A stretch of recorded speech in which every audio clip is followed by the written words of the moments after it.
Hello guys, तो आज के इस वीडियो में हम लोग जिलेट 2021 मॉप अप राउंड के ऊपर बात करेंगे। तो what is mop up round? Okay, तो मैं आप लोगों को बोल दूं, mop up round decentralize counselling के तरह ही होता है। ओके, यानी first round and second round के बाद अगर किसी भी कॉलेज में सीट वैकेंट रहता है, यानी सीट खाली रहता है, तो उस खाली सीट को फिल करने के लिए मॉप अप राउंड होता है। ओके, समझ में आ गया?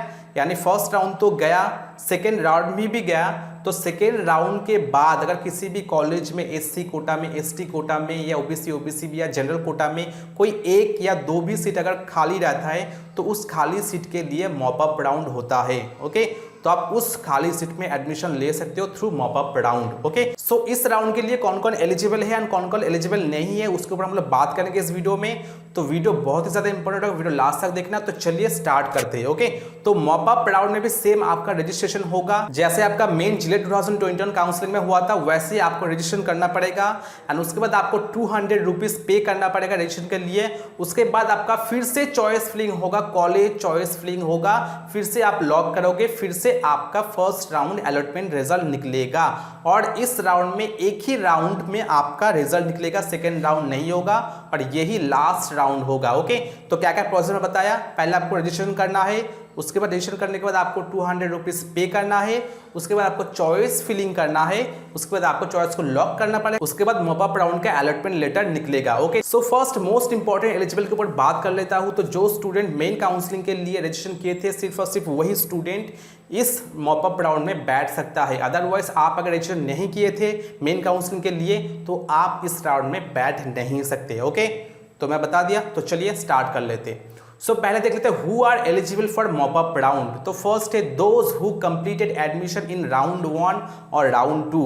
ओके, सो इसका मतलब है आपको राउंड 1 एंड राउंड 2 में किसी भी एक कॉलेज में चांस मिल गया था एंड आप उस कॉलेज में जाके एडमिशन ले लिए थे, तो आप मॉप अप राउंड में बैठ सकते हो। ओके, यानी राउंड 1 में फॉर एग्जांपल XYZ आपको कॉलेज मिला था, या राउंड 2 में XYZ आपको कॉलेज मिला था, आपने उस कॉलेज में गए, अपना डॉक्यूमेंट वेरिफिकेशन किए, एडमिशन भी ले लिए, तो आपको मॉप अप राउंड में चांस मिलेगा। ठीक है। Second, those who did not complete admission in round 1 और round 2 and were eligible for mop up round. Okay, तो इसमें थोड़ा सा आपको समझना होगा, इसमें बताया गया कि did not complete admission.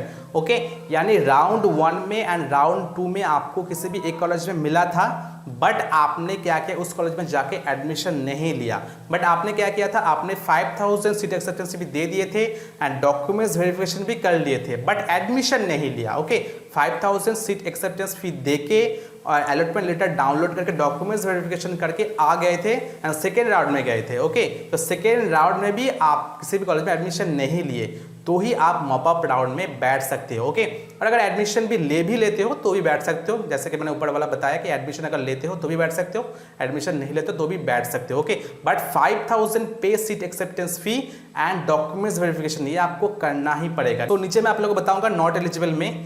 Third है those who did not get any allotment in round 1 and round 2। Okay, यानी आपने सिर्फ गवर्नमेंट कॉलेज ही डाल दिए थे एंड आपको फर्स्ट राउंड में एंड सेकेंड राउंड में किसी भी कॉलेज में सीट नहीं मिला, देन आप मॉप अप राउंड में भी बैठ सकते हो, उसमें कोई प्रॉब्लम नहीं होगा। ठीक है। एंड अभी आते who are not eligible for mop up round. Okay, तो इसमें साफ साफ बताया गया है, if the candidate does not choose any upgradation option he she will consider not interested in admission and will be debarred from any seat allotment in further round. Okay, तो इसमें साफ साफ बताया गया है कि फर्स्ट राउंड में जो अपग्रेडेशन ये सर नो फॉर्मेट है, आपने अगर वो कंप्लीट नहीं किया, यानी आपने इन दोनों में से कोई एक ऑप्शन चूज नहीं किया है, तो आप मॉप अप राउंड के लिए एलिजिबल नहीं हो, आप काउंसलिंग से बाहर हो चुके हो। ठीक है, यानी इसका साफ साफ मीनिंग मैं आप लोग बता देता हूं।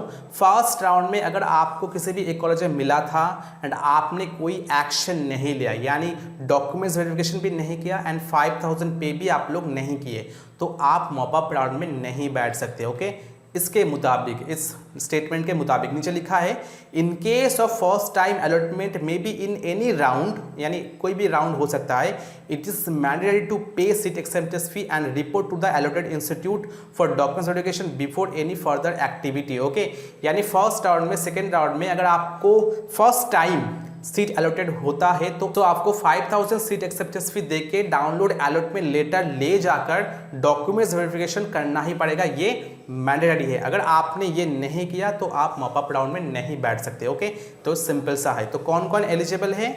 जो लोग फर्स्ट राउंड या सेकंड राउंड में एडमिशन ले चुके हो वो लोग तो मॉप अप राउंड में बैठ सकता है। एंड जो स्टूडेंट फर्स्ट राउंड में सीट मिला था बट अपग्रेडेशन करके सेकंड राउंड में आया था बट एडमिशन भी नहीं लिया तो वो लोग जाके मॉप अप राउंड में बैठ सकते हो। एंड जिन लोगों को फर्स्ट राउंड में सेकंड राउंड में दोनों राउंड में नहीं मिला कॉलेज तो वो लोग जाके मॉप अप राउंड में बैठ सकते हो। ठीक है, तो यही था पूरा प्रोसेस मॉप अप राउंड का। और अगर आप किसी भी टॉप प्राइवेट कॉलेजेस में एडमिशन लेना चाहते हो या लोएस्ट फीस कॉलेज में एडमिशन लेना चाहते हो तो आप मुझसे कॉन्टैक्ट कर सकते हो। मैं जरूर आप लोगों की हेल्प करूंगा। नीचे डिस्क्रिप्शन में दिया हुआ नंबर और ये जो नंबर जा रहा है आप लोग कॉल कर सकते हो। मैं जरूर आप लोगों की हेल्प करूंगा। तो चलिए मिलते हैं नेक्स्ट वीडियो, तक के लिए बाय, टेक केयर।